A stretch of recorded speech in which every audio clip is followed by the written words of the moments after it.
Thank you. Thank you. Okay, we have the fourth regular meeting of the Medford School Committee, September 23rd, 2024. First up is executive session at 5 p.m., regular meeting at 6:30 p.m. This meeting is being recorded and it's being held in the Howard Alden Memorial Chambers, Medford City Hall via remote participation and in person. Meeting can be viewed live on the Medford Public Schools YouTube channel through Medford Community Media on your local cable channels Comcast 9, 8, or 22, and Verizon channel 43, 45, or 47. Participants can log in or call by using the following Zoom link with meeting ID 965-5999-6881. Member Rousseau, if you could call the roll.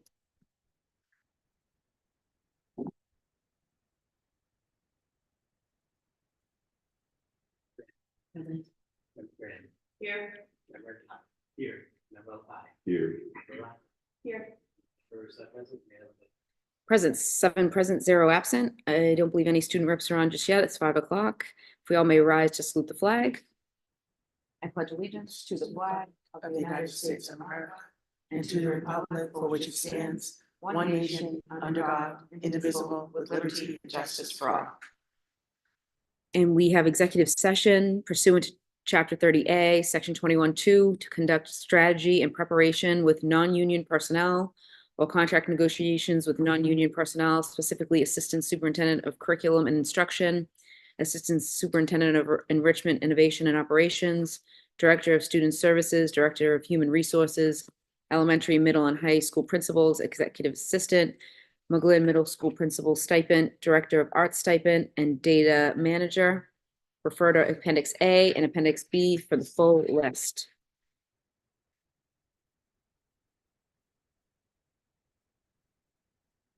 Motion to enter executive session by Member Reinfeld, seconded by Member Graham. All those in favor? All those opposed? Roll call, please. Yes. Yes. Yes. Yes. Yes, 7 in the affirmative, 0 in the negative. We are going to go into executive session.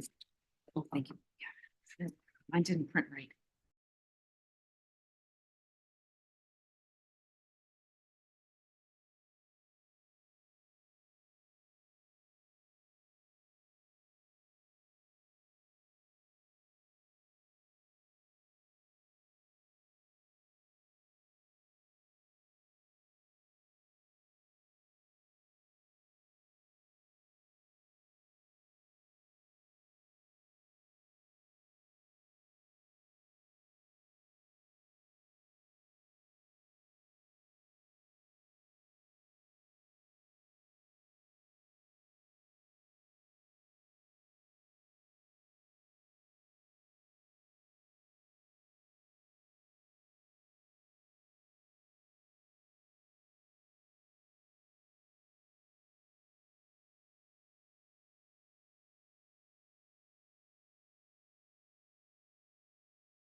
We're recording. Okay,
now it's switching cameras.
Just that one? Yeah, try this one. We should have-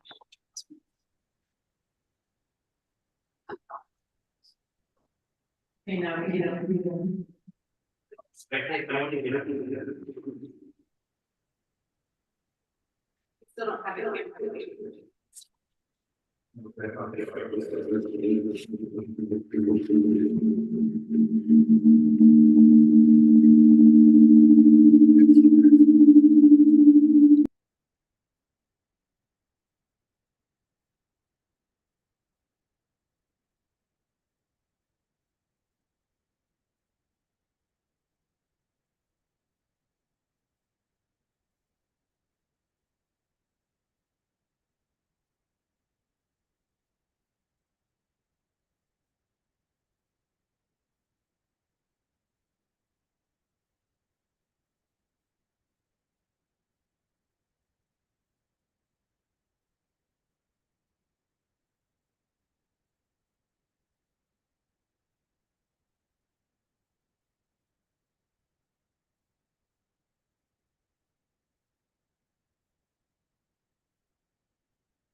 So, testing 1, 2, can you hear me? Okay, it's gonna take a couple of secs for people watching from home, so I just want to double check.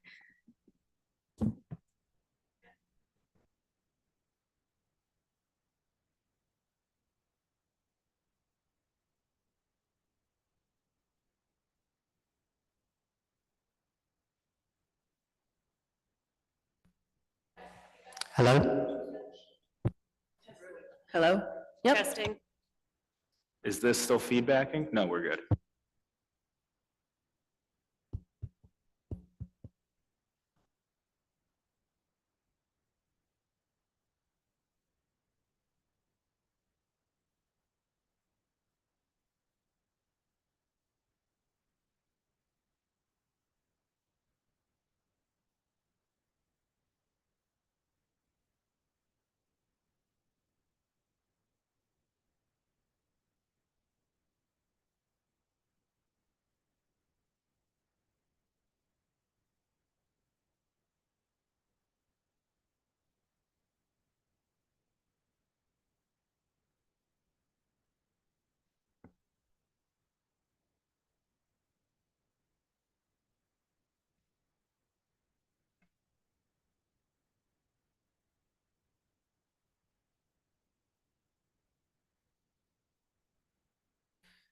Okay, we'll continue.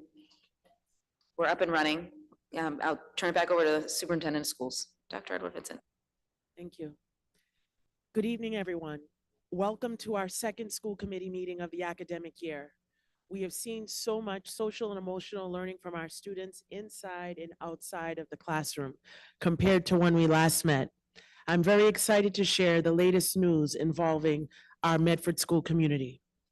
Last week wrapped up our school curriculum nights, which were held over a 2-week period. The turnout from the community was simply fantastic. I spoke with principals and teachers from different grade levels who raved about the attendance and engagement from parents. Dr. Galusi and I were at the high school's curriculum night last Thursday, and the hallways felt just as busy as passing time does during a normal day at the high school. Even if you were not able to attend your child's curriculum night, I want to thank all parents and caregivers for being so dedicated to your child's learning journey. Please continue to engage with your child, teachers, and administrators to best support that path.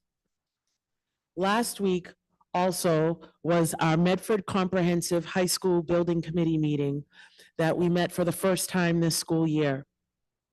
We submitted all required paperwork for the first phase of the MSBA process earlier this summer, and Wednesday's meeting served as a great check-in as we await to hear from the MSBA on potential next steps. Thank you to our MCHSC committee chair, Member Graham, and all of our other committee members for their unwavering commitment to creating a new high school for our students. I also want to provide an update to the community regarding bus transportation. Last meeting, we spoke about the need to improve our bus transportation for our Medford students and families. Myself and the rest of the administrative staff continue to work to find solutions to our challenges. Chief among them, overcrowding and the lack of busing for 2 specific after-school programs.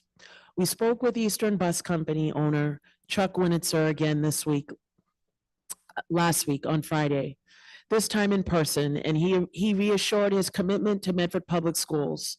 He did let us know that if there is an available driver on a given day by 2 p.m., that driver will be dedicated to Medford to assist in the after-school bus programming. Shortfalls in bus transportation are not a challenge unique to Medford.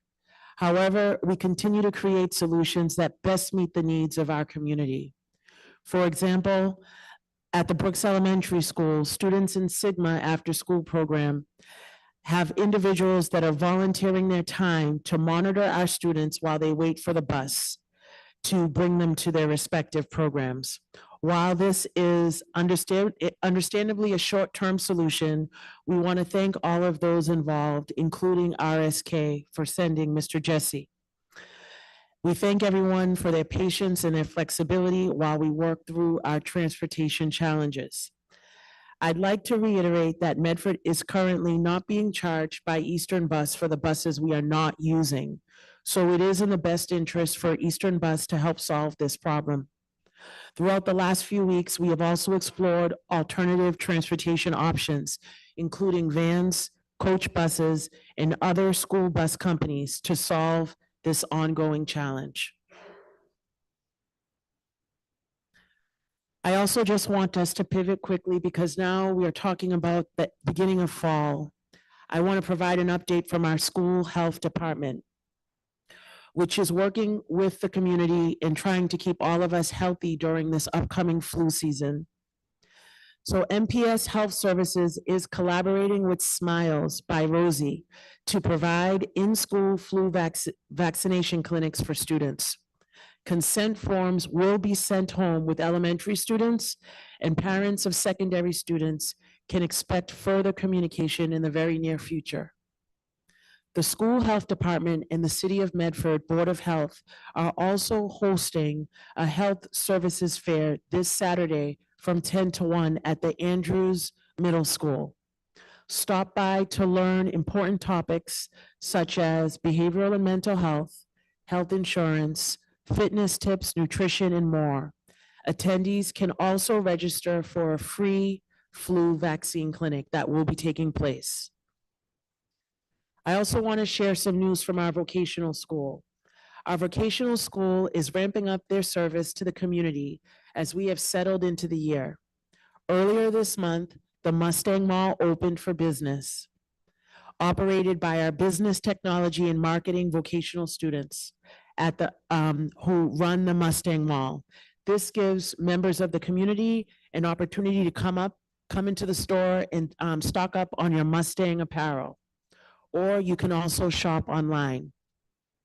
We also want to share that our wonderful Bistro 489 opened their doors today to the community, and our wonderful culinary arts students will be serving delicious breakfast and lunch food options. So please come by and support our students in Bistro 489. I'd like to transition quickly to the greater Medford community. This weekend will be one to remember with so many terrific events happening for those of all ages.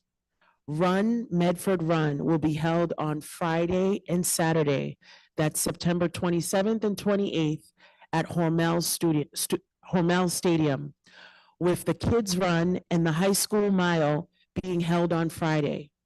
50% of the proceeds from these two events will be donated to our schools.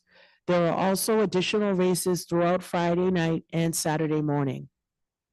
Interested participants can register for all Run Medford Run events online.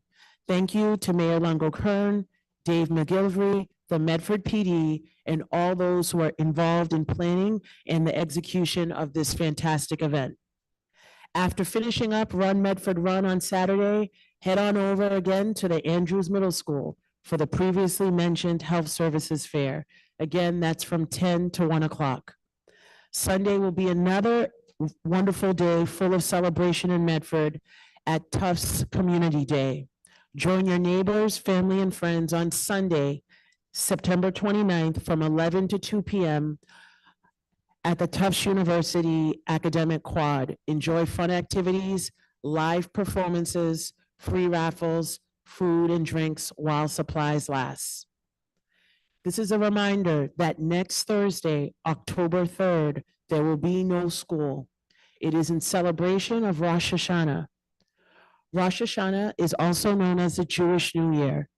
It invites us to look back on the past year, celebrate our achievements, and consider the opportunities for growth in the year ahead.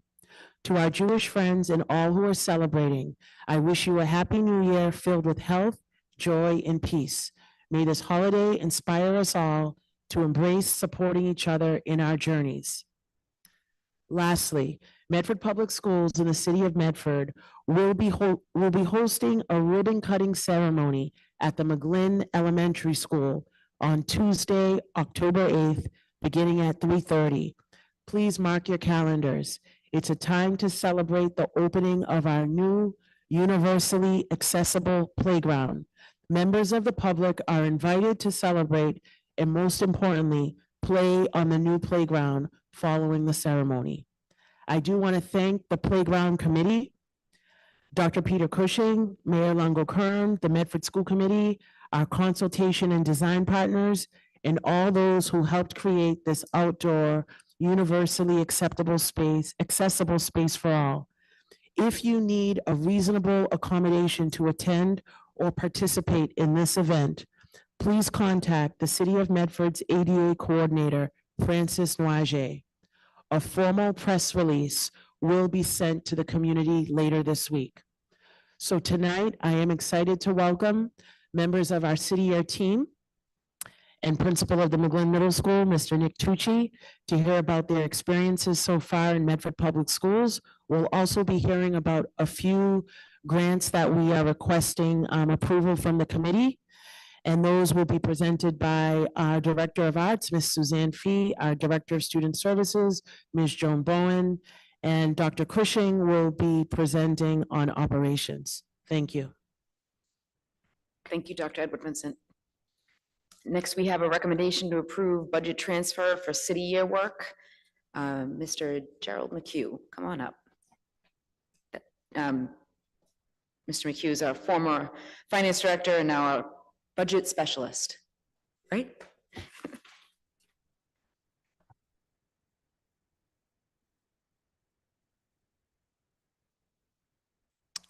before you. We have a transfer this at a previous school committee. At the end of the summer, you briefed on this opportunity that came late in the year or just ahead of school opening. So it wasn't part of the budget that was passed in June. We do have a $500,000 contingency line that's titled undistributed salaries in the budget, and that's been a feature of the budget at least in FY24. The cost to run this program in both schools is $200,000. Part of the services we'll receive is to support the after-school program.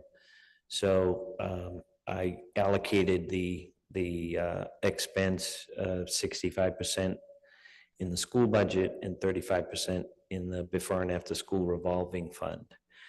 So in order to make sure we also comply with reporting requirements, it's important to have these expenses reflected in the schools that are receiving the services.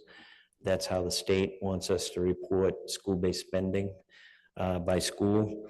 So we've set up 3 new accounts in the admin system, one for the Missatuck, and then we're splitting the expense at the McGlynn between the middle and the elementary. So once those, currently in order to proceed with getting the contract finalized, we issued a purchase order, which is 100% charged to the before and after school program until we could get these accounts set up and funded. And once that happens, with your approval, then we can adjust the purchase order to reflect these expenses. Thank you, Member Graham. And then Member Rousseau. I was just gonna make a motion to approve. Approval by Member Graham. Member Rousseau. I want to thank you for bringing forward budget transfers to us. I appreciate it. And I wish we could figure out where the extra echo is coming from, but thank you. And I'll second that. Motion for approval by Member Graham, seconded by Member Rousseau. All those in favor? Aye. Roll call. Member Branley, Yes. Member Graham, Yes. Member Tapa, Yes. Member Olopati, Yes. Member Reinfeld. Yes. Member Rousseau, yes. Mayor Longo-Kern. Yes, 7 in the affirmative, 0 in the negative. Paper passes. We have recommendation to approve $10,000 donation from the Cummings Foundation Make a Difference Dollars Program. Welcome, Ms. Suzanne Fee, our Director of Arts. Good evening, everybody. I'm here to give an update and share some plans for this $10,000 donation that we got, as you stated, from the Cummings Foundation. We use these funds in the spring to create mini grants, and the donation was intended to be arts-based enrichment that works to promote positivity and social change within our community. So all the mini grants reflected that theme. At the high school level, we had the ceramics club working on quote tiles that are hung in the halls of MHS. At the middle school level, at one of our art events, we had Suminagashi art, a post for students and families to interact with. This one I'm really excited about. Outside the EL office at Medford High, we created a look and find board that was designed by students in my design class. And it's a large board that just has, a bunch of imagery and then little papers that say, can you find, sort of like a Where's Waldo, but it's a great interactive way for our non-English speaking newest students and little brothers and sisters when they're in the waiting room to feel welcome and make that visit a little bit more pleasant and a little less nerve-wracking. So that artwork's getting framed now, so we're really excited about that. And then our other big project was the kindness campaign, where we had students design posters and stickers, and we had them printed, and you can see them hung up here at City Hall, at Colleen's, at Medford Public Library. They're at every elementary school and middle school. So those are some of the events, the projects that we did, or sorry, one more. At the Andrews, we did a specific art display celebrating women artists of color. And so those are some of the mini grants that we operated last spring. Starting in October, we're opening that up again to hopefully have new and different art-based grants across the district. And I hope to be back in the spring to share those updates with you. The other big project that we did with some of these funds were our first ever summer arts workshops that were offered at all 3 levels, K through 12, where students worked on art that was based on social issues that were important to them. And then the littlest kids in our K through 3 program worked for the week exploring of how to sort of share the theme of kindness through their art. We had a waiting list this year at both the elementary and the middle school level. And so this is another initiative we hope to expand next summer with maybe getting more teachers so that we could offer maybe 2 classes at each elementary and middle school level. So that's an update on what we've done and where we hope to be. And we're really excited about this grant. Any questions? Thank you, Ms. V. No questions. Thank you so much for the presentation. Thank you. Appreciate it. Did we already motion to approve the Cummings grant, or did we already approve that?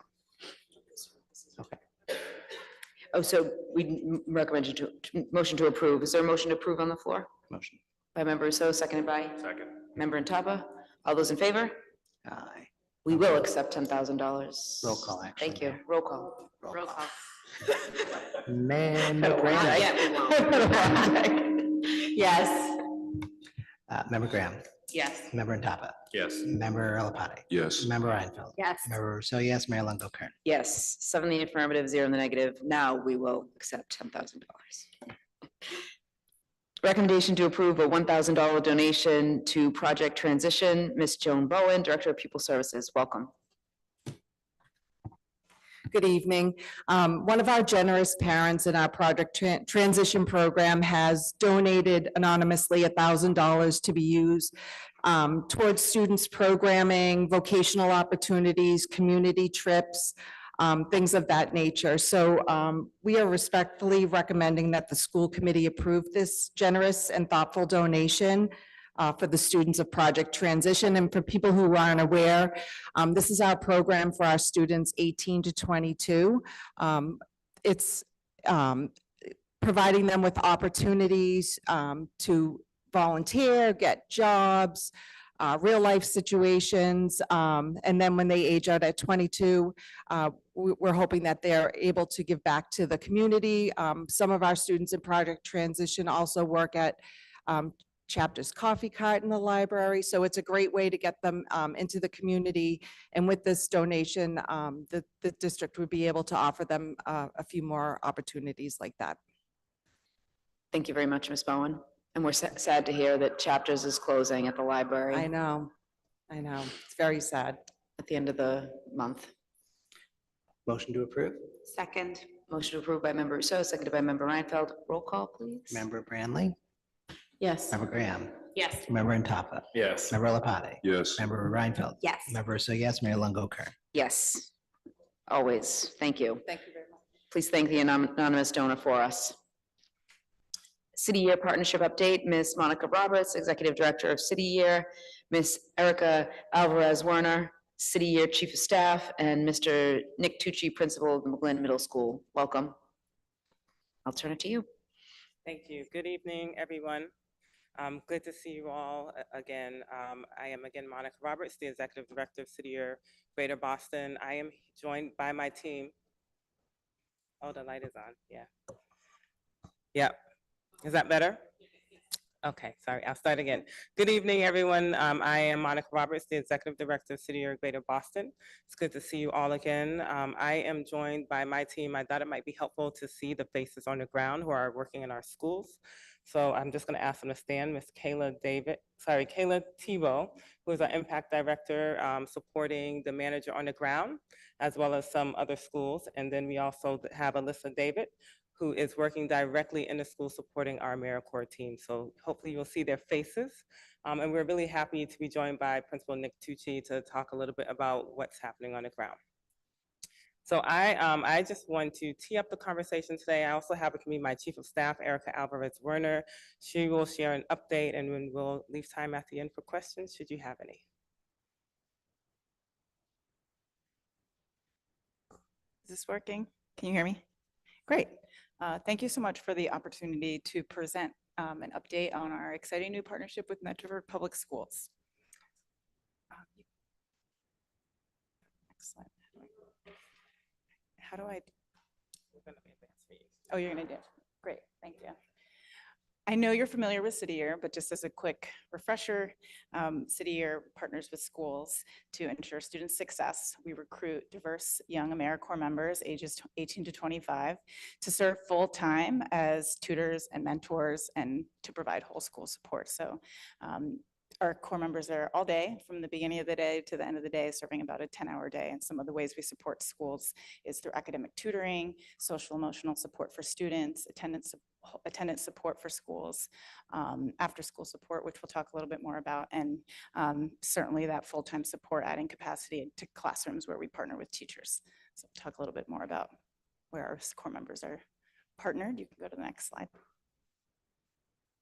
Again, our AmeriCorps members are diverse, passionate, skilled 18 to 24-year-olds. They're committed to serving for 10 and full-time all year to get to their 1,700 hours of service. As I mentioned, it is a full-time day in schools every day. Here's the fun part. So here's Medford City Year teams. You can see the team at the McGlynn, the team at the Mississauga pictured here. They look happy and excited. This is right about when they're about to start serving in your schools. On the next slide, you'll see how we placed our core members. So at the McGlynn, there's a team of 6 that includes a team leader, which basically means it's a returning AmeriCorps member that brings that added experience and leadership in addition to the leadership that Alyssa provides as the impact manager. And at the McGlynn, they're serving in 1 core member per grade, 3 through 8. And at the Mississauga, the team of 5, including a team leader, is supporting 3 through 5. Each is assigned to a partner teacher. Before our AmeriCorps members stepped foot in the school district, they started with us in August. So they participated in a very intensive 4-week summer training. You can see here some of the topics covered. So really strong emphasis on building relationships with students and teachers, instructional strategies, understanding student development to provide that mentorship support, and then also some of the, obviously the technical things they need to know around like mandated reporting and CPR certification. And then throughout the year, for 2 Fridays every month, our core members are also getting a lot of professional development to make sure that they're adequately prepared to support students. Here you can see a snapshot of the teacher and school onboarding process that we participated in. So it's a 4-step process, starting with our leadership and school leadership to talk about school goals, what we know are our conditions to ensure success and impact for students, presenting to all staff at PD in August 26th to align with them as well. And then core members, once they were finished with their training, they came to schools and to acclimate themselves, first participated in shadowing rotations to feel out classrooms and for teachers to feel out the core members before collecting their feedback and then determining with the principals how exactly they were going to be placed based on that 2-week trial period. Core members have been placed for maybe 1 or 2 weeks at this point and are just now in the stages of getting to know their classroom teachers, doing those one-on-one conversations to set some goals and establish the expectations for the core member role in the classroom. In terms of after-school support, you can see here that our AmeriCorps members at both campuses are supporting after-school programming every week. So our core members are serving, if our core members are part of the elementary school community during the day, they stay for after-school programming. Same for middle school. So whether it's the enrichment clubs in the after-school for the middle school or the regularly scheduled after-school programming in elementary school, they're staying to provide that extra capacity and extra support to the existing programming. At the Missituck, they will also be adding a homework club in October, serving, I understand, to be approximately 15 students who have been identified as really benefiting, as students who could benefit from that support. Again, in addition to supporting, bringing additional capacity to enhance the programming.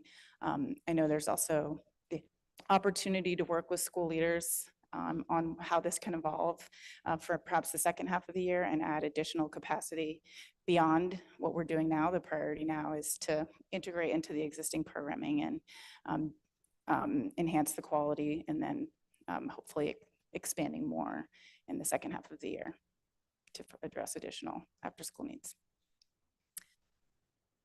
Here you can just see our, this is meant to exemplify our commitment to ongoing quality and model of fidelity, and making sure that we stay on the same page to ensure student impact. So regular times, obviously regular times for school administration and city year leadership to meet. Our core members are regularly meeting with their teachers, they'll be starting that now that they have those placements to plan for students. In October, you can see that our core members will begin what we call focus list support, which is where they really begin that more targeted support with students who have been identified based on what the data tells us in terms of their English language arts and math. No, you're good. And getting that 2 or 3 times a week, really targeted support in English language arts, math, attendance, and the social emotional mentorship. Here, this was just to add some fun to some of the fun things that we've done beyond what we've already presented. You may have heard that in September, City Year was featured as a partner for the New England Revolution, and we had the opportunity to bring students, and we're really thrilled with the level of enthusiasm and engagement of the families and students who came and walked out on the field with the players and stayed for the game. So that was a really fun night. And then some other, on the next slide, you can just highlights a couple of the other whole school supports that we've been able to provide with curriculum nights, ice cream social, just bringing, again, that additional capacity to create a welcoming and vibrant culture for the school. I'm excited to pass it over to our Principal Tucci before taking any questions that you might have. Okay, good evening and welcome. Happy new school year. I'm happy to kind of provide a little bit of information about how I've been really excited and enthused to work with City Year. From my perspective, at the start of every single school day, you might see me at the front door greeting all students on a typical basis, interacting with students, asking about how their night went, how their sports game went, giving them a high five. And I also try to strive to make sure that all my teachers are having positive interactions with all of our students before the time they walk in the building and by the time they get to homeroom. That's my goal. And I always tell teachers I want to see a regular student have at least 2 positive interactions with their teachers before they even step foot in homeroom. Well, I can say that City Year really helps us kind of accomplish that. That's just an example of the life, the energy, the awesome excitement and engagement that they've been able to provide to our school community, because I really see it right from the get-go. And I think that's really important, to help our students feel like they belong. And I see City Year as being an important partner and helping us kind of achieve one of our core values here in the Medford Public Schools. Thus far this year, it's been great to see City Year be in our classes, being tutors, pushing into classrooms and helping provide that targeted support. I know that we've surveyed our faculty members and been able to solicit their feedback of where the highest priority areas they could use a City Year core member in their class. So I've sat down just in the past few days with Alyssa David, and we've hard scheduled out every single City Year core member, so that we're using them very effectively in very targeted type of ways to be able to maximize the level of support that we can provide. So this will be an ongoing conversation that will be data informed, and we really hope that we'll continue this awesome work and partnership. I'm also excited with the rollout of our clubs and activities at the middle school level just this week, to be able to have our City Year core members be a part of the life and awesome energy and engagement of our clubs and activities at the middle school level. And hopefully they can help us take it a step further with this wonderful partnership. So I'll just also mention they're part of our team at the McGlynn Middle School, just like they would be at other schools. They're part of our staff professional development, our faculty meetings, and true partners in what we can offer our students. So I just want to say that it's been a great few weeks in working with core members. They've made a great first impression with our students and myself as the principal, and I look forward to expanding this partnership. I'm happy to take any questions you might have. I want to thank City Year and all of the members that aren't here today for what you're doing thus far.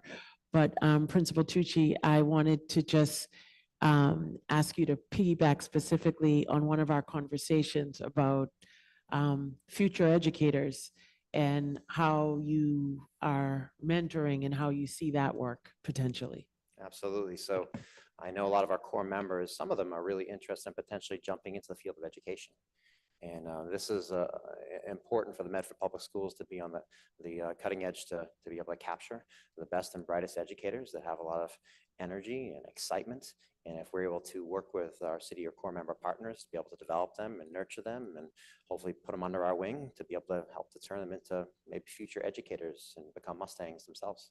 So I think that I'm excited. I've already had a few different conversations with core members in just a few weeks about that very topic and how we can continue to support them in their growth as professionals and hopefully ring them on in and bring them into the Medford Public Schools. Thank you so much for the update and welcome to our classrooms. Thank you for joining us. Member Rousseau? Oh, somebody's online.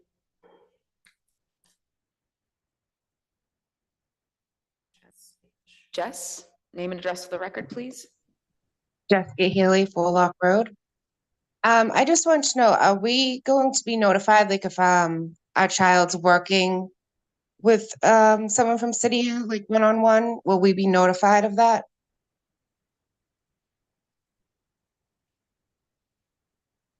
Yeah, we will, thank you for that question. We will work with school leaders so that families are aware. Our AmeriCorps members are typically working in the classroom alongside the teacher. So they'll be working sometimes whole class, sometimes small groups, sometimes individual. So I think likely families of those of students who are being served by an AmeriCorps member will likely receive notice, but we'll work with the school leaders on that. Thank you. Thank you. Great. Thank you so much for presenting. We appreciate it. Best of luck to the year. We have a recommendation to approve new senior parking fee of $150. Dr. Peter J. Cushing, Assistant Superintendent.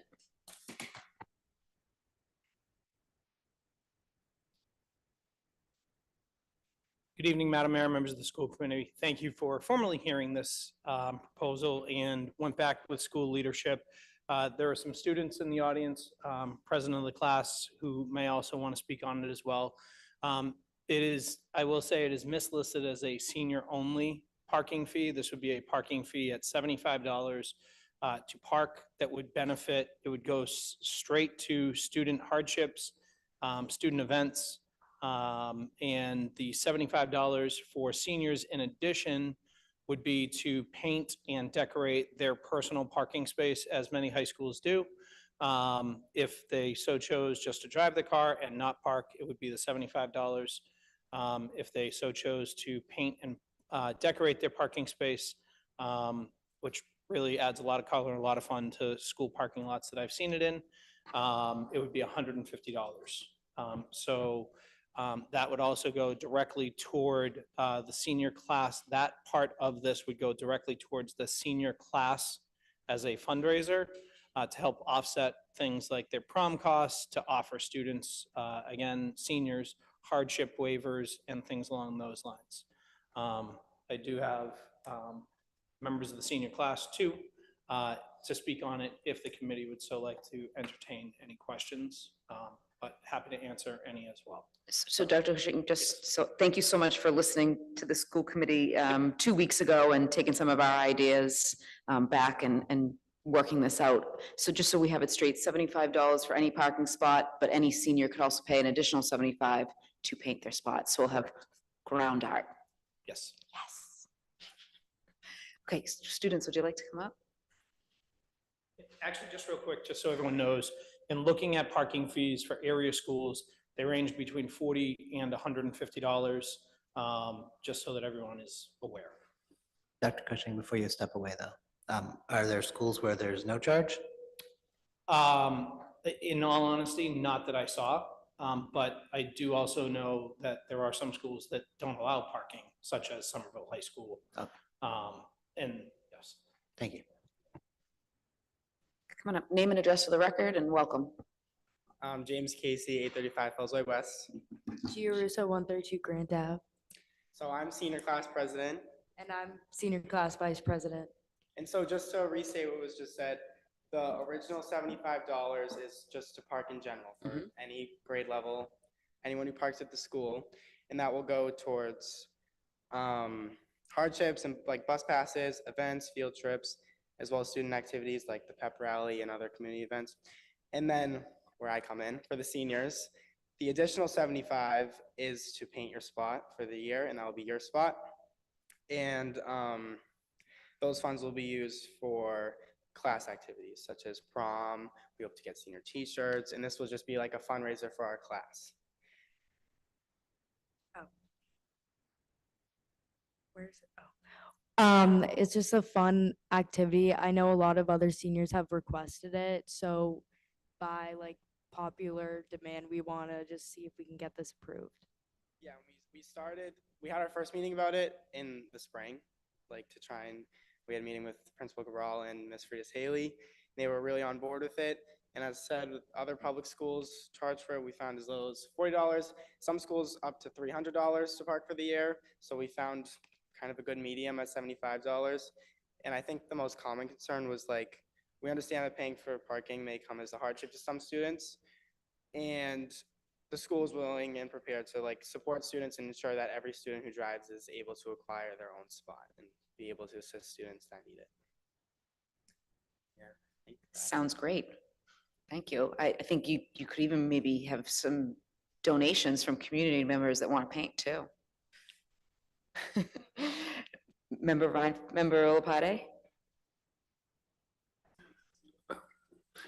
So thank you, Mayor, and thank you for doing this. I have two questions. You mentioned briefly that for other grade levels, I'm assuming this is just for seniors, not for juniors and below? Just painting. The paint, but juniors and below can have a spot. Yes. And do we have what we need spots wise, or is this a lottery system to determine who gets a spot? I've been told that we have the amount of spots that we need. Okay. I don't. So with most schools, as the year goes on, spots become significantly more of a premium. So I think what we're going to have to do as we look at the first year is first make sure seniors have spaces, juniors, sophomores, and then perhaps a lottery. I think that as long as some students would be willing to park in the skate park area, we have enough spaces. However, that might be a further walk for some students who drive to school to get into the building. But the reality is we do have enough spaces.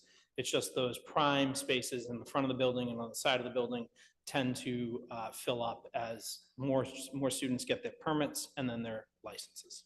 And then my second question is that when it comes to cleanup costs at the end of the year, what does that look like?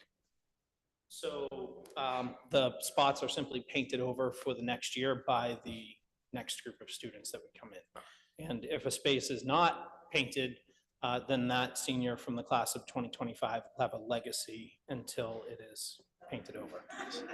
Okay, thanks. It's in all fairness, in all honesty, it's definitely something that I think that we should entertain, but as we bring on a brand new high school with brand new parking lots, we should see how it goes, see what maybe rules, regulations need to be put in effect. But I don't want to quell anyone's artistic parking space integrity, but I think when you're looking at what the work of the high school is going to be, we want to make sure that it's well presented. Thank you. Yes. Every student who parks at the school, like having an assigned spot will also allow staff to like actually see it and know everyone who's parking at the school. Like there was an incident last week, a freshman drove a BMW to school unlicensed, but no one would know because they don't know whose it is. Well, now everyone knows, but it's like just another thing they can see if someone's leaving. They can see exactly who is parking where. Thank you. Member Reinfeld? All right, I sort of hate to ask this, and this is not to curtail artistic integrity. Do we have community standards for what gets painted, or is there a protocol in place if somehow something that shouldn't be in the lot shows up in the lot? I trust our students. I think they're great, but I just want to have that backup. Yeah, I'll work with Principal Cabral and Associate Principal Freitas Haley to make sure that whatever students are painting at least gets submitted for approval prior to conceptual drawing, something along those lines. Sound fair?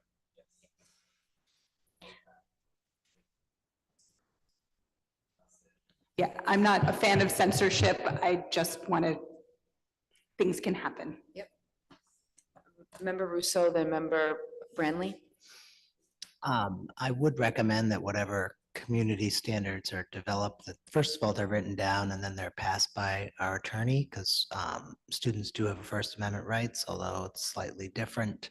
And it can't just be a matter of you don't like it, the principal doesn't like it, because that doesn't pass muster with, we are the government, the teachers are the government, we are all the government. And so that is, most people are confused on what the First Amendment means, but the government interfering with what can and can't be said, well, having varied rules about what can be said based on what the content is not allowed.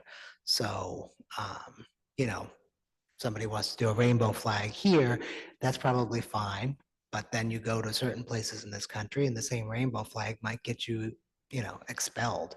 So it's an example of the need to be very careful here. Some things are offensive to some people and they're not to others.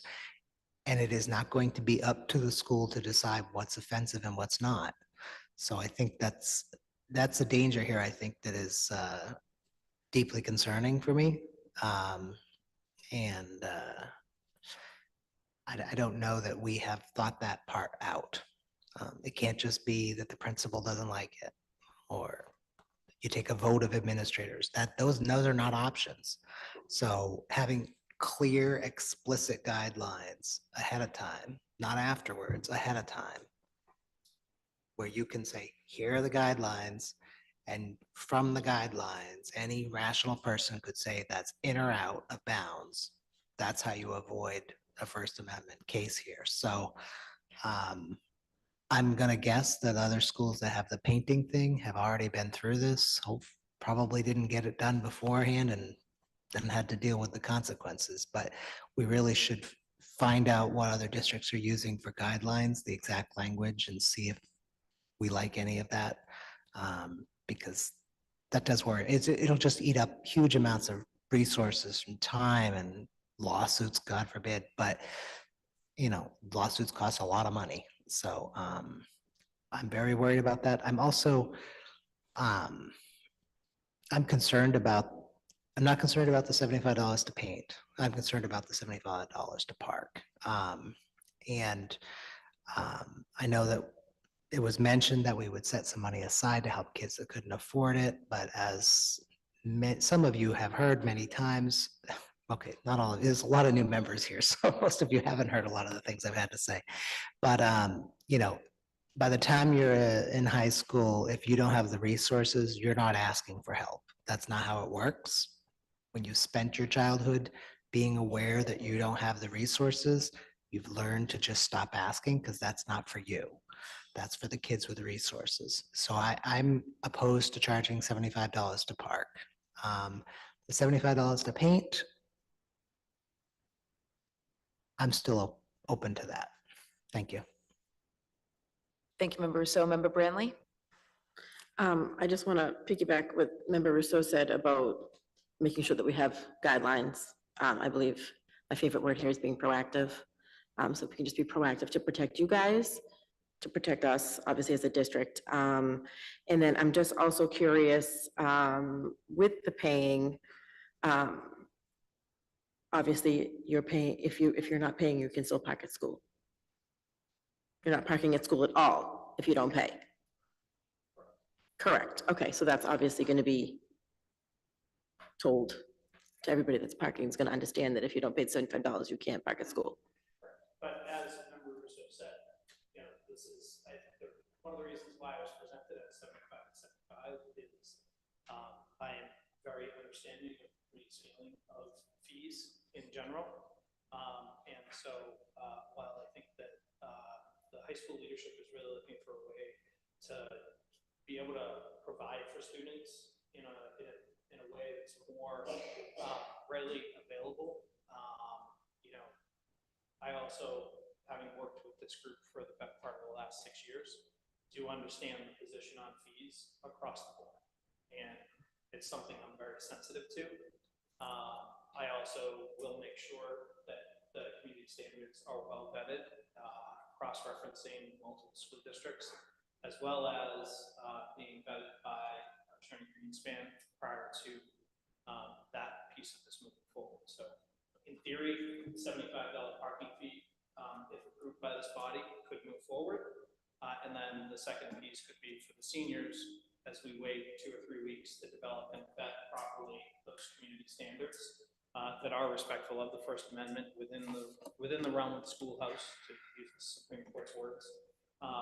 We would make sure that those are well vetted as well and well published. And so then just my other question is, would this be something that's done after school? When would we be painting if that was the case? Do you have any ideas, Mr. Casey? We were hoping a weekend, maybe Saturday and Sunday, because some people have to do like a base coat, let it dry, need something on top. It could take a significant amount of hours, but then we'd try and find days because a lot of sports schedules have school activities that it may not work with, but. And obviously the school is being used during that time too for activities. That would still need to look at, but. Okay, so do we have to motion on the floor to make this 2 separate votes, 175 for the spot and then 175 for the painting? If somebody wants to sever, otherwise we can move approval of the whole thing. I'd like to sever it so that we can have motion to sever the $75 for the spot and then $75 for the painting, if that's possible. Yep, motion to sever the 150 into 2 by Member Branley. Is there a second? Second. By Member Graham. All those in favor? Aye. All those opposed? So is there a motion on the floor for the $75? I have a question about the 75 to park. Is that just during school hours? Because I have seen in districts where you're not parking during the day, but if you are doing some sort of activity that has you there late at night, sports things, theater, things run in, that sometimes the car comes in after when bus service isn't. It's the one, I think it would be to park at any time. Okay. However, I don't know how we would be able to monitor after hours. Yeah. That would be the challenge. But our after hours parking usually isn't a problem, with the exception of the other night, an enormously successful curriculum night at the high school. Yeah. Where we needed a parking deck. Yep, and maybe this will encourage more carpooling too. Okay. Anything No, else? I just want to further, say that Member yes, I think we shouldn't be charging people to get to school, but we charge for people to take the bus, and I don't think that parking should be free when we're charging families to pay for their own T-passes. I think there's an equity and an environmental impact to that decision. Member Graham? I just want to point out that this committee several years ago made a resolution to make those bus passes free, and that the decision to start charging for those again was not brought before this committee. So as far as I'm concerned, there's a policy compliance issue there, because we were very clear that we did not want to charge kids for those bus passes to get to school. I am hopeful that if the overrides are successful, we can immediately institute a change there. I acknowledge that the program as it was originally envisioned may need to change, but if we're talking about transit in compliance with our policy being charged, I'm just overall not in favor of that in any regard. So, but I do want to point out for everybody who is new, we did this, we said it, we voted on it, and it like reappeared. And that was not a decision by this group. So we need to get back to addressing that just as soon as there's more than no money in the budget. The other thing I would like to put on the table for the administration to consider is that we should know who is parking in our school, and whether we charge for it or not, every person parking in our parking lot, including staff, should have to have a parking permit. They should have to be registered with the school with a license plate and a car that they're going to be driving to school without exception. And then obviously you deal with visitors sort of separately, and there's visitor parking now that's very well signed. So that should be happening. I'm surprised it's not, frankly, because we have no way of knowing which of those cars are there in a way that is consistent with what we're trying to do in the building. So that is maybe a separate issue I would like to hear a report on at some point in time, but it doesn't, that parking permit does not have to come with a fee necessarily, depending on how this vote goes tonight. But I would be absolutely in favor of making sure that we understand who is driving cars onto the campus. Thank you, Member Graham. Is there a motion on the floor for approval of the 75,000 to park? $75 per car, yes. Per car. Motion. Motion by Member Reinfeld, seconded by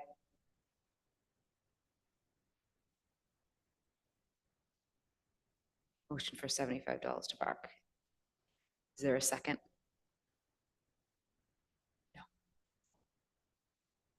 No. Okay, is there a motion to charge the seniors $75 for a parking space to put artwork on their spots? Motion to approve the senior decorate your parking space $75 fee. By Member Graham, seconded by I can second that. Member Branley. All those in favor? Aye. All those opposed? Motion passes. Mayor? Member Rousseau. I think there's another, not relevant to the vote, but having funds available for student activities is a budgetary issue that, right now it's everybody just raise all the money you can, any which way you can, rather than just providing you a reasonable amount of student activity money. And I think that that's an issue we need to address. Hopefully if the overrides pass, we can put a small amount of money, small budget wise, not necessarily small if you're a student and you want to use student activity money, but money directly into that rather than just relying exclusively on using all your free time to raise money, which all of us were teenagers once, some of us very recently, and you probably could do something else with your time other than raising money for your favorite clubs, like doing the activities in the clubs. So I hope we can get to that point where we're not expecting that of students. Thank you. Thank you, Member Rousseau. Thank you for being here. Have fun painting. We have no presentations of the public. We have continued business. We have resolution 2024-31 offered by Member Rousseau. Second reading of policy AC-non-discrimination, including harassment and retaliation. Mayor? Member Rousseau. Motion to waive the second reading. Motion to waive the second reading by Member Rousseau, seconded by Second. Member Intapa. All those in favor? Aye. All those are passed. Anybody want to give a quick summary of what the vote we're taking before we take our second reading? I'm so tired. I don't remember which one this is. It's in non-discrimination, including harassment. Thank you. Yes. So this, as I mentioned in our last meeting, is one of many policies I'll be putting forward to deal with the Title IX changes. Title IX? Thank you. Title IX changes that came from the Department of Education recently, and our professional association provided templates. Well, they provided the language. And so this is one of many. They come together and sort of as a set, but rather than making us have to pass 45 pages of policy in one night. They're broken up. So I assume everybody can read, but it's on harassment and retaliation. Motion to approve. Motion for approval by members Graham, seconded by? Second. Ooh, three-way tie. Rock, paper, scissors, shoot. Member Reinfeld, all those in favor? All those opposed? Second reading is passed. New business, 2024-33, offered by member Reinfeld. Resolution in support of November 2024 ballot questions. Be it resolved that the Medford School Committee support the following ballot initiatives. Question 2 concerning the use of MCAS as a high school graduation requirement. The Medford School Committee supports the use of robust assessment and rigorous education standards in public education, but rejects the use of high-stakes testing as a gatekeeping tool to define student competencies. This ballot question does not eliminate the MCAS as a standardized assessment tool, but rather constrains its influence over classroom teaching practices and empowers our educators to consistently employ equitable practices for facilitating student learning. Question 7 concerning the stabilization of the Medford Public Schools budget and investment in the Medford Department of Public Works. The Medford School Committee recognizes the need to permanently fund essential activities and jobs previously and currently supported by temporary pandemic relief funds. The assessment of tax dollars for this purpose avoids in perpetuity the suite of devastating cuts for staff and services proposed in the last budget cycle and establishes these roles and responsibilities as essential fixtures in the fiscal year 2025 budget and beyond.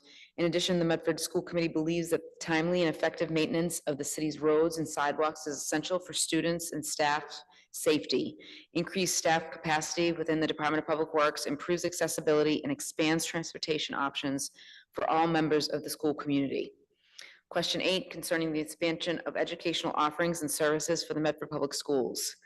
This Medford School Committee is keenly aware of existing and emerging operational and instructional challenges in our schools, as well as increasing competition in neighboring districts to attract and retain staff. The funds assessed by this initiative will allow the district to expand educational offerings for students, make long-deferred improvements to infrastructure, and increase compensation for educators and paraprofessionals. In supporting the above measures, the Medford School Committee recognizes the multifaceted impact of these actions on Medford taxpayers and affirms Medford Public Schools' commitment to open and transparent budgeting as dictated by law and our professional and personal responsibility to the citizens of Medford, continued collaboration with our state delegation as well as public and private partners to increase revenue to the district in support of diverse and impactful learning opportunities, data-driven and pedagogically sound decision-making centered on the educational needs of the students, access to high-quality professional development for educator and staff professional development, and providing financial assistance for economically disadvantaged members of the school community as we work towards free enrichment and extracurricular activities while maintaining affordability of services and educational opportunities. Member Reinfeld. Thank you. Yes, so my goal here is to give this body the opportunity to articulate how these ballot questions map to the needs of our school community. These are the 3 questions that I believe most directly affect the student and educator experience. I do intend to divide this motion so that each component can be voted on separately. I'm happy to do that now or give an overview of what I've laid out here, described the ballot question, mapped it to the needs, and articulated a position.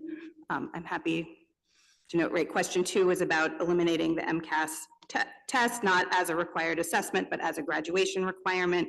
This is something that Medford educators and parents have been asking for many years, and it allows our educators to better focus on diverse learning styles, needs. It expands the definition of success, reduces anxiety, and increases equity.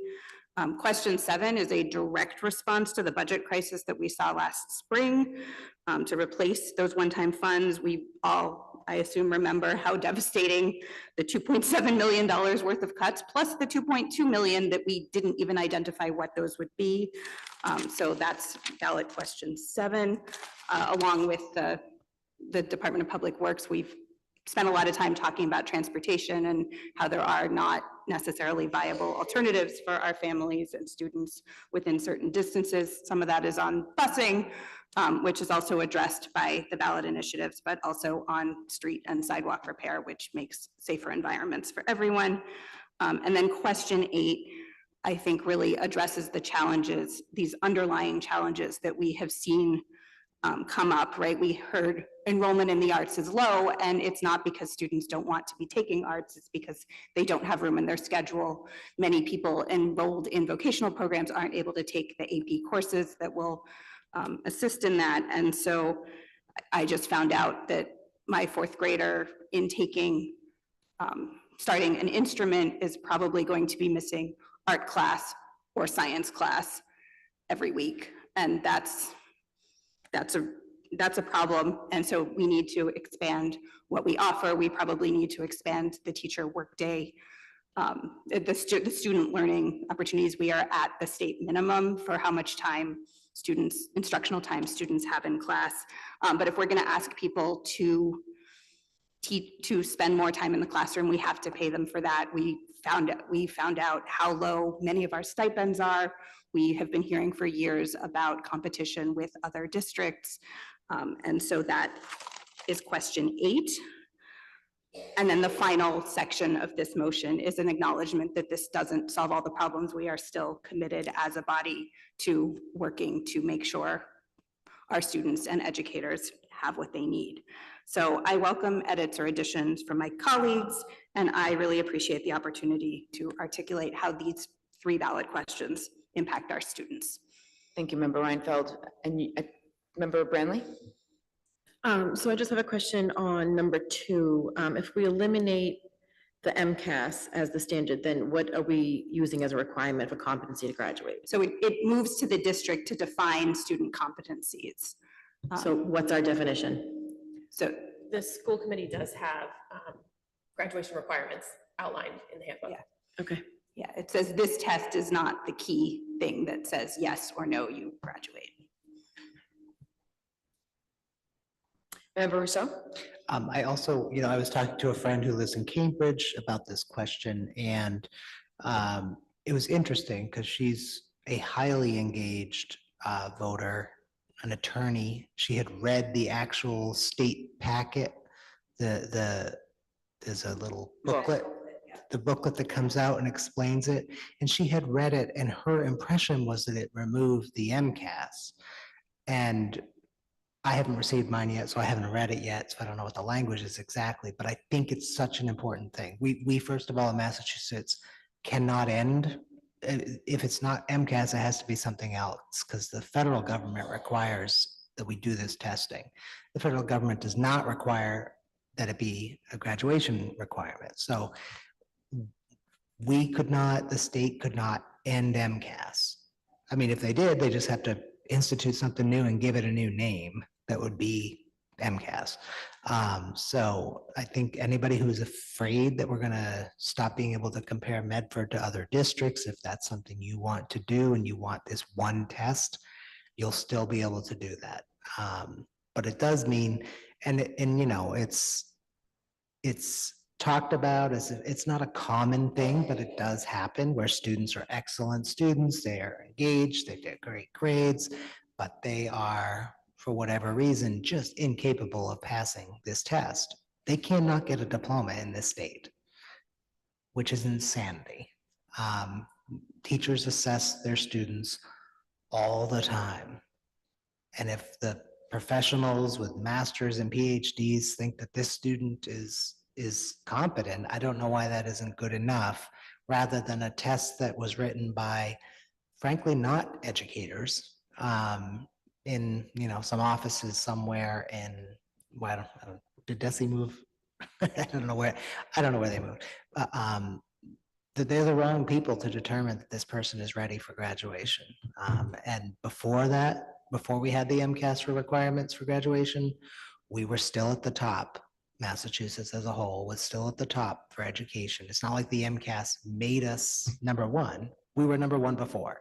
So I think, the harm that the stress, the pressure, the teach to the test, all that other stuff is it's just negatively impacting education. That's not exactly news. And I'm very supportive of getting rid of the MCAS requirement. Thank you. Thank you, Member Rousseau, Member Intapa. I sort of piggyback, thank you, Mayor. I also piggyback the comments of my peers surrounding the MCAS. I used to be joked about that I was going to run for school committee when I was at the Mississauga because I was so against the MCAS, and it's actually my grandfather, who was a longtime educator in Wilmington, retired early because of this becoming a requirement for graduation. I've also heard horror stories of students who were capable and were great students, but due to whatever, it's an equity issue, it's an equality issue of accessibility, and they could not, almost did not graduate because of that. So I am very much in support of that first question, 100%.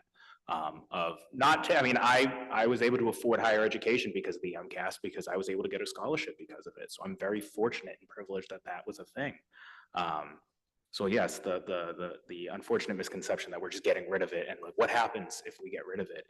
We're just getting rid of it as a requirement to move on to higher education or wherever you may want to go. So for question 2, I'm a huge supporter of that. So yeah, thank you. So is there a motion to sever so we can? So I will motion to sever the Each 3. question? Yeah. Second. Seconded by Member Graham and Brenly. All those in favor to sever? Aye. All those opposed? Motion to sever has been approved. So we have the first piece, which is question 2 concerning the use of MCAS as a high school graduation requirement. Is there a motion on the floor? Motion. Motion for approval by Member Intapa, seconded by Member Reinfeld. Good. All those in favor? Roll call. Roll call vote is being requested. Member Brandley? Yes. Member Graham? Yes. Member Intapa? Yes. Member Olopati? Yes. Member Reinfeld? Yes. Mayor Longo-Kern? Yes. 7 in the affirmative, 0 in the negative. First section passes. Question 7 concerning stabilizing the Medford Public Schools and investing in the Medford Department of Public Works, $3.5 million ballot question on the November ballot. Is there a motion on the floor for approval? Motion to approve? By Member Graham, seconded by Second. Member Reinfeld. Roll call. Roll call by Member Graham.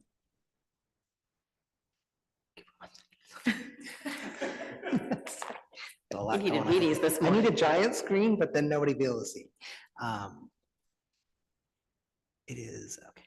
Member Brandley? No. Member Graham? Yes. Member Intapa?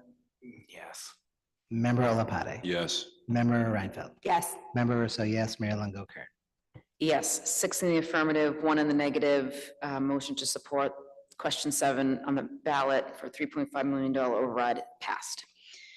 Question 8 concerning the expansion of educational offerings and services for the Medford Public Schools. Now, if I may, from the chair, this is directly related somewhat to salaries, and in full disclosure, my sister's a teacher, so I'll be abstaining from this vote. But is there a motion on the floor for approval? Motion to approve. By Member Olopati, seconded by Second. Member Graham. Roll call. Roll call, please. Member Brandley? No. Member Graham? Yes. Member Intapa? Yes. Member Olopati? Yes. Member Reinfeld? Yes. Member Rousseau, yes. And Mayor Longo-Kern has abstained due to conflict of interest. So 5 in the affirmative, 1 in the negative, 1 abstention. Motion passes. Thank you. I think Simon, are you here for this question? Do you want to? I'm so sorry. We have our frequent flyer. Would you like to speak? Okay, well, thank you for being here. Yes, thanks for showing your support. 2024-34 offered by Member Rousseau. First reading of policy ADC, tobacco products on school premises prohibited. Tobacco use on school property by staff members prohibited. Use of any tobacco products, including but not limited to cigarettes, cigars, little cigars, chewing tobacco, pipe tobacco, and snuff and electric cigarettes, electronic pipes, I didn't realize this was many things, or other similar products that rely on vaporization or aerosolization within the school buildings school facilities, on school grounds or school buses or at school-sponsored events by any individual, including school personnel, is prohibited at all times. Staff members who violate this policy will be referred to their immediate supervisor. Is there a motion on the floor for approval? I have a couple of questions. Member Reinfeld. I'm curious what happened to the language about student use and signage from the original policy or what's online? Mayor? Yes, Member Russo. I actually submitted two policies, and the other one got dropped by accident because somebody thought it was the same policy. So on the next agenda, there will be a different one, which is around use by students and staff. Thank you. So on that one, I would want to add nicotine pouches and gum, and I'm not sure if that belongs in the staff one as well. But that's a non-tobacco product, but it is, this is things like Zyn and yeah. So it's not tobacco, but it is nicotine. Okay, so the amendment is to add to the listing of the products to include, what is it? Nicotine pouches. And I actually wasn't sure about gum because I know some people need that. I don't know what our school policy is on gum, actually, but I know that's helping to combat addiction. Yeah, Dr. Edward Vincent just mentioned that. What about people that are prescribed? And that's gum or patches? Patches, so. I think we should maybe. Not patches, pouches, the pop in your mouth. Yeah. This, People that are. This is a thing. Written in their bottles. Somebody, yeah, okay, I have our assistant super chair saying yes. So are we excluding that from the policy if people are prescribed to, and they're trying to quit? They wouldn't be described a pouch. The Okay, pouches, so- okay, so pouches are, included that in the is a policy. recreational Yeah. activity. But we're excluding anything that is prescribed by a doctor for those trying to quit, like patches and yeah, gum, unless. Yes. Yeah. Okay. Okay, motion on the floor for approval as amended by Member approved. Russo, seconded by Member Branley. All those in favor? Aye. All those opposed? Motion passes as amended. 2024-35 offered by myself. A consolidation language for facilities maintenance. The city facilities director would support school facility needs by being a resource to the assistant superintendent for enrichment and innovation and the director of building and grounds. The support that the city facilities director would provide to the school department would include creation of policies and procedures to ensure preventative maintenance tasks are completed promptly, establishing regular maintenance contracts that comply with procurement law for school facilities beginning January 1 or sooner, depending on funding and need. Review the RFP for the new cleaning contracts at the McGlynn and Andrews and serve on the review and selection committee. Create a list of annual maintenance tasks to feed the deployment of Operations Hero. Assess skill gaps and professional development needs and provide training as identified. Sit on the hiring committee for the planned MSBA operations facilities professionals. Other related items as identified by the team. The Assistant Superintendent for Enrichment and Innovation will continue to supervise the Director of Building and Grounds, and the Building and Grounds Director will continue to oversee all school building staff with the support of the Assistant Superintendent for Enrichment, Innovation, and Operations. Thank you. From the chair, this is the vote that was taken in June for consolidation, and at that time, the school committee wanted to make sure before we made any changes or consolidation, we came to you with language, and this is something Member Graham helped me with as well, but drafted this up with her edits to try to move this forward, especially where if we do have an override that passes, some of that funding will be going to much needed preventative maintenance, and it's going to take months to obtain those contracts and do it the right way. So, and the MSBA project's also extremely important. We get the right professionals on staff. Okay. Member Rousseau. If I could make a friendly amendment to the title of the assistant superintendent in the opening paragraph to include and operations. And operations. Thank you. And then I'd motion to approve that. And operations. So motion for approval as amended by Member Rousseau, seconded by Member Graham. All those in favor? Aye. Aye. All those opposed? Motion passes. Thank you, everybody. Thank you. We do not have any requested reports. We have two condolences. The Medford School Committee expresses its sincere condolences to the family of Francis Alf, husband of the former administrative assistant to Assistant Superintendent Stephen Maskell, Rosemary Alf, and uncle to the former school public information officer Lisa Evangelista. Also, the members of the Medford School Committee express their sincerest condolences to the family of Kevin Brine, brother of John Brine, who's is a member of the Medford High School Buildings and Grounds Department. If we all may rise for a moment of silence, please.